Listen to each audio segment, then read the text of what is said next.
દૈનિક બાઇબલના વાંચનો 3 માર્ચ 2026 તપૃતુના બીજા અઠવાડિયાનો મંગળવાર. પહેલું વાંચન પૈગંબર યશાયાના ગ્રંથમાંથી અને શુભ સંદેશનું વાંચન સંત માથેયકૃત ગ્રંથમાંથી. પહેલું વાંચન પૈગંબર યશાયાના ગ્રંથમાંથી અધ્યાય 1 કડી 10 અને 16-20. ઓ યરૂશાલેમના રાજકર્તાઓ અને લોકો, તમે સદોમ અને ગુમોરાના રાજકર્તાઓ અને લોકો જેવા થઈ ગયા છો. તમે પ્રભુની વાણી સાંભળો, આપણા પરમેશ્વરનો ઉપદેશ કાને ધરો. સ્નાન કરો, શુદ્ધ થાઓ, મારી આંખ આગળ દુષ્કૃત્યો કરવાનું બંધ કરો. ભૂંડું કરવાનું છોડી દો, ભલું કરતા શીખો. ન્યાયને રસ્તે ચાલો, જુલમગારને રોકો, અનાથનું રક્ષણ કરો, વિધવાનો પક્ષ લો. પછી આવો, આપણે ફેસલો કરીએ. આ પ્રભુ બોલે છે.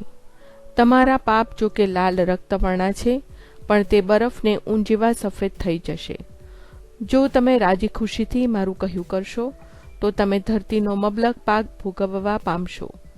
પણ જો તમે મારું કહ્યું કરવાની ના પાડશો અને બળવો કરશો, તો તમે તલવારના ભોગ થઈ પડશો. આ પ્રભુના મુખના વચન છે. આ પ્રભુની વાણી છે, તે આપણો આધાર છે. શુભ સંદેશનું વાંચન સંત માથેયકૃત ગ્રંથમાંથી અધ્યાય 23 કડી 1-12. પછી ઈસુએ લોકોને અને પોતાના શિષ્યોને ઉદ્દેશીને કહ્યું, શાસ્ત્રીઓ અને ફરોશીઓ મોશેના આસન ઉપર બેઠા છે, એટલે એ લોકો કહે તે પ્રમાણે તમે કરજો અને ચાલજો. પણ એ લોકો કરે તે પ્રમાણે કરશો નહીં, કારણ એ લોકો કહે છે કંઈ અને કરે છે કંઈ.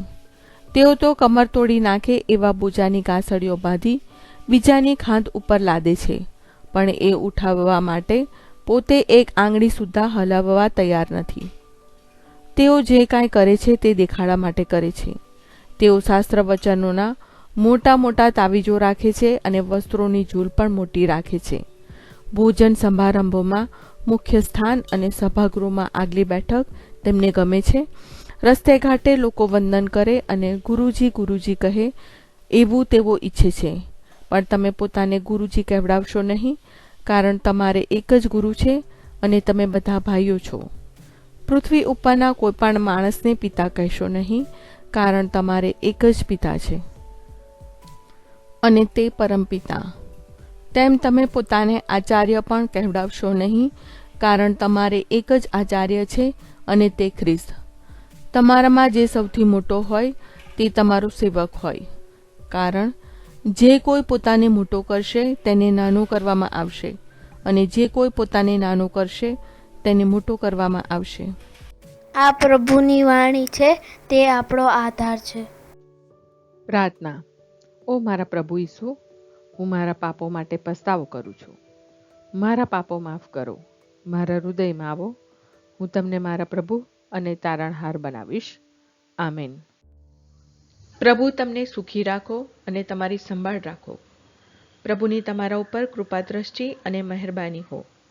પ્રભુની તમારા ઉપર પ્રસન્નતા હો અને તે તમને શાંતિ બક્ષો.